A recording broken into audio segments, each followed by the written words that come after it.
இருக்கீங்க, நீங்க போய் தயவுசெய்து சிஎம் சார்ட்ட கேட்டு சொல்லுங்க, எப்பதான் சார் ரெகுலர் டிஜிபி போட போறீங்க? ஆனா ஒண்ணு, எந்த தமிழக காவல்துறை ஒரு வேலையை சிறப்பா செய்யறாங்க. எங்கெல்லாம் தமிழக வெற்றி கழகம் கூட்டம் நடத்துறதுக்கு அனுமதி கேட்குதோ அங்கெல்லாம் அவங்க கத்துக்கிட்ட மொத்த வித்தையும் இறக்கின மாதிரி 108 கண்டிஷன் போடுறாங்க. சேலத்துக்கு ஒரு 40 கண்டிஷன், இப்ப ஈரோடுக்கு ஒரு 80 கண்டிஷன் போடுறாங்க. இதை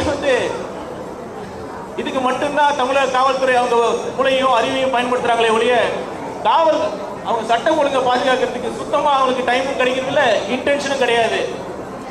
இப்ப பாத்தீங்கன்னா நேற்று தமிழக காவல்துறை ஒரு யூடியூபர் சவுக்கு சங்கர் அவர்களை வீட்டில் போய் கதை உடைச்சு கைது பண்ணியிருக்காங்க. சவுக்கு சங்கர் பேசுறதுலாம் நம்ம ஏற்றுக்கணும் அவசியம் இல்லை. அவர் நிறைய வாட்டி நம்மளை திட்டி தாக்கி பேசியிருக்காரு, நம்மளை வாட்டி புகழ்ந்து பேசியிருக்காரு. அது வரல இந்த விஷயம். ஊடக சுதந்திரம், தனி மனித சுதந்திரம், பேச்சு சுதந்திரம் இருக்கு.